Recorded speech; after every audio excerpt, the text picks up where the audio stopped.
The strategy to create a completely decentralized, poison-free food supply chain.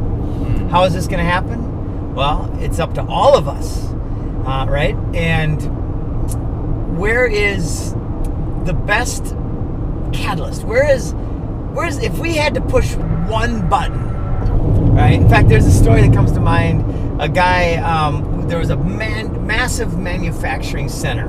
It was like FedEx or something like that, right?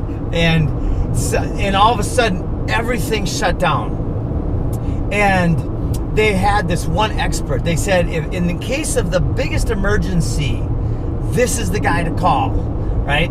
So they call him up, and he shows up. He spends 5 minutes looking around. He walks over with a hammer to a certain place, hits the machine a couple times, everything starts up, and it's all flowing again.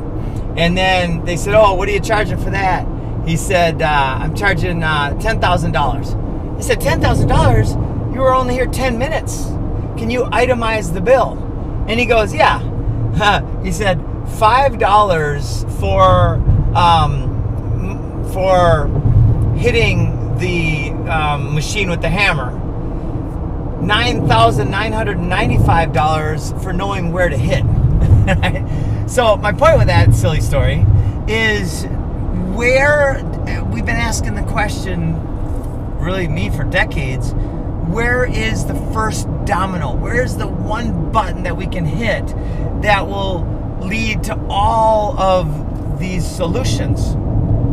Right? And this goes along with this thought in permaculture. We turn the problem into the solution, right? So what are some of the biggest problems of our world? Well, the food supply chain. And then getting more specific, when we look at the incarcerated inmates in the United States, right? There's more inmates in jail in the United States, I believe, by percentage and by number, than any country in the world, right? And I think that includes, any country in the world. Anyway, bottom line is, those inmates are a tax on our system. They're a liability. They're an energy vampire to our system. And I'm not talking about the individuals. I'm talking about the structure itself is an absolutely horrific liability that doesn't make any sense, but it makes a lot of dollars. And according to some studies, in fact, from Andre Norman, the average price to incarcerate an inmate per year is $60,000 to $100,000. So let's take $80,000, right? So $80,000 a year, and these inmates typically have an 8x8 cell cube with 2 bunks in it, and a metal toilet or something, right? It's insanely unhumanizing. And there's no plants in there. There's no life in there. It's like a death zone. And they are fed poisonous foods every day. About 50% of inmates suffer from some type of mental dis-ease and disease and other physical diseases. And so, how do we change that system? Well, we already know how to.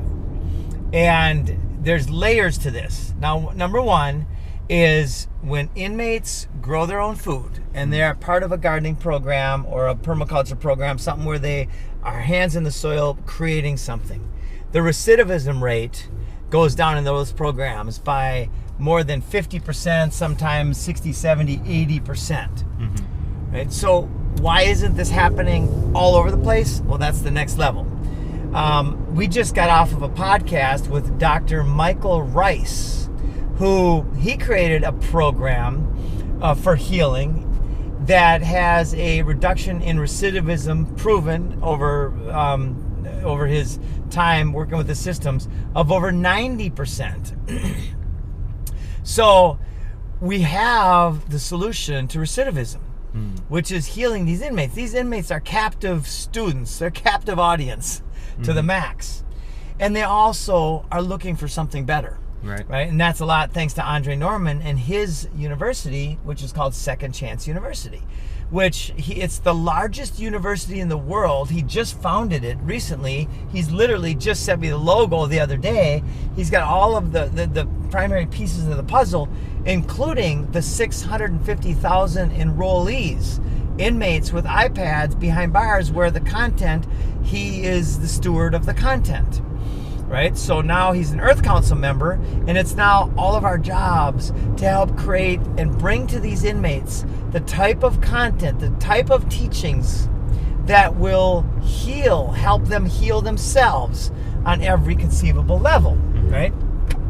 So now let's create, with 650,000 inmates, we create these courses where the inmates learn how to be healed. They heal themselves, their hearts and their minds, and they learn how to be productive. They learn how to be producers. What's the most important foundation of our life right now? Well, it's food, water, and energy, right? And shelter.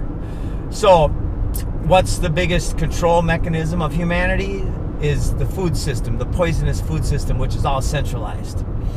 And this comes to mind, I was listening to Joel Salatin, one of our Earth Council partners, not too long ago, and we were at the Greater Reset, and he said, we don't need 5,000 new massive industrial farmers. We need 50,000 more small farmers.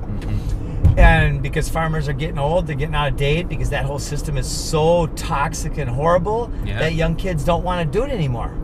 But they do want to do what we're offering, which is live in paradise, in a permaculture garden of paradise, right? And so, and by the way, these systems are also healing systems. These gardens are healing systems. The frequency, energy, vibration, it's like the ultimate med bed, grounding in a permaculture garden, right? So stick with me now. I'm getting a lot of layers in, but you can already feel where it's going. So we do an early release for the inmates that graduate, right? And by the way, 60+% of these inmates are in for non-violent crimes, right? So they're not in because they were violent people. Now, even violent people absolutely can be inspired and healed. Absolutely. Right? I've done violent things in my life before I was awake, and I was like, and I look back on it, and I never intended to harm, but through fear and through trauma, I acted the best I could with what I had in my head at that time, right? Most of the time, it was because one of my friends got in a fight, and I stopped it. Wow. And so anyway, but that still leaves something with it still leaves, like, gosh, man, my friend was wrong, by the way. He was drunk, he was being an idiot, and I'm the one that came in, and I really never punched anybody, but I would squeeze them until they would submit, which is still violence, but it felt pretty justified considering the moment. Anyway, total side note, scratch that. Bottom line is, we create an early work release program for these inmates. Now we have the expense that the taxpayers are paying, which is all taken by threat of force and violence, which by itself is a radically unjust slave system, right? But it is what it is until we transform it, which is what this does, by the way. This transforms that whole slave system to a voluntary system. And these inmates now, where their expense is $80,000, with 3 inmates per location, and we already have farmers that are already reaching out to us that have heard us talk about this, that want to participate and help. They will gladly put up acreage. So now we work with New Energy World, McKinley and Krish and Adam Good and those guys, and we create these off-grid homesteads. They don't have to be big, 500 or 600 square feet with 3 small bedrooms and a common area, kitchen and living room area with an outside deck in the midst of a farm, right? So now these inmates are going from 2 to a 64, an 8x8 cell to their own 600 square foot place. One of them is in charge of food, water. One of them might be in charge of energy. One of them might be in charge of community building and sales. So we create a business structure around it. And now these inmates, to operate a system like that, basically it's a small home completely off-grid, that produces all of its own food, water, and energy, even cooking gas, right? You hook a home biogas system up to the toilet, and that creates an hour worth of cooking gas a day. We're talking completely off-grid, where once it's built and put on the ground, then there's the expenses are going to be literally several $1,000s a month at probably at the most to upkeep the system. And here's the kicker. So instantly, as soon as the inmate moves from incarcerated in that situation to this off-grid living situation where they become the stewards of the land, the cost per year goes down by way more than 50%. Right? So now, instead of $240,000 per year for 3 inmates at $80,000 apiece, now let's just call it $120,000. Let's just cut it in half just to be conservative with the numbers. The first year, the expenses of this are $120,000. What are they doing? They're creating food, a local, regenerative, poison-free food supply for their community. Year 1, they're going to create the foundation for all of their own food supply. So everything that they need is growing on the property, right? By year 2, they're creating a surplus, which is now sold through different CSAs, community supported agriculture systems, where people are buying directly from these inmates. And they can do tours. These inmates will create seed banks. They will create starts so people can grow their own food. They will teach and demonstrate permaculture. It's the ultimate Freedom Farm Academy model. And then by year 3, these little 10-acre parcels, 10 to 40 acres, are producing enough where not only is it not an expense to the community, but there's a surplus. So it's 100% self-reliant, and it creates self-reliant communities all around them. So each of these locations, now we're talking 20% of 650,000 is 130,000, right? Divide that by 3 per, and what is that? About 43,000 different locations around the United States. We could have these up and going with the manufacturing and the new energy world capability, working with other housing people to create these tiny homes, with Tag and Rowdy Meyer and Charles Thompson to create the energy systems, with FFA and our team and Marjorie Wildcraft and Joel Salatin. We integrate animals, we integrate all of the different systems. Every one of these becomes then a demonstration site for the community, because the ultimate goal is that everybody starts transforming their lawns and their monocultures into regenerative agriculture. Within 5 years, food is free, basically, for anybody who simply wants to go out and take the energy to go harvest it. If you don't want to do that, you can pay a little bit of money to have somebody else harvest it. If you want to have some chef cook you good food, you can go to the local restaurant, which now doesn't sell poisonous food anymore. Now they sell and prepare good food because they know how to cook better than we do, right? So the foundation, food, water, and energy, all becomes transformed. And now we have, so that's the first domino. That's the first button. So I am personally just like on a tear to get this message out there. The Earth Council loves it. I mean, oh my God, the last Earth Council where Andre presented, and we had a bunch of inmates in the background, and it was a women's prison, and they were cheering. I saw that. It was Wasn't beautiful. that awesome? It was amazing. I got teared. Joel Sal and I started crying. Yeah. Oh my gosh, my friends. So this is how we change the world. Boom, just like that. So then, okay, so there was one level, and I said I was going to come back to the other level. Why isn't it already this way? Well, some might say of ignorance. Maybe it's just ignorance. Maybe people aren't aware. A lot of us might say because the system is corrupt as hell and they want the slave system in place. So how do we then change that? It's very simple. we must shine a light on it.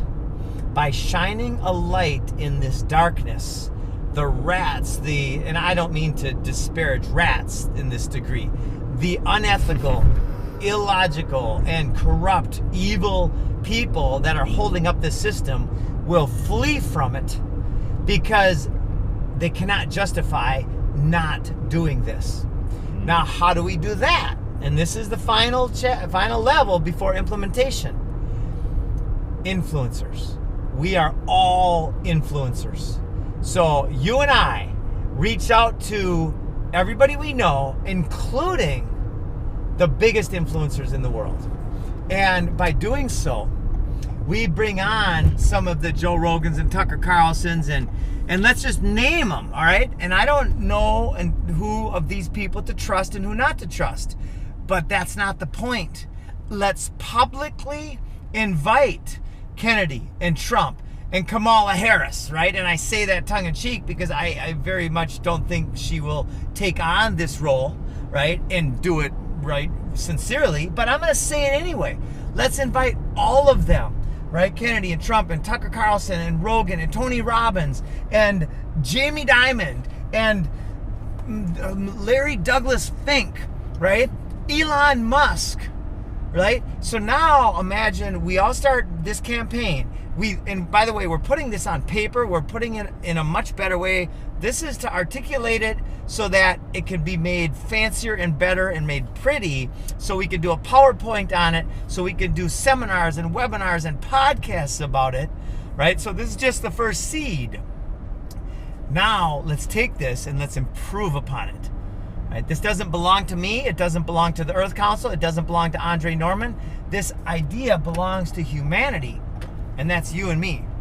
Right? So let's change the world. This action will change the world. Implementation of this strategy, improving on it continuously, getting feedback, adjusting, right? Learning where we make mistakes and then doing it better. This will change the world, my friends. So let's do it. Love you. Let's do it. Share the word. Like, subscribe. Thank you.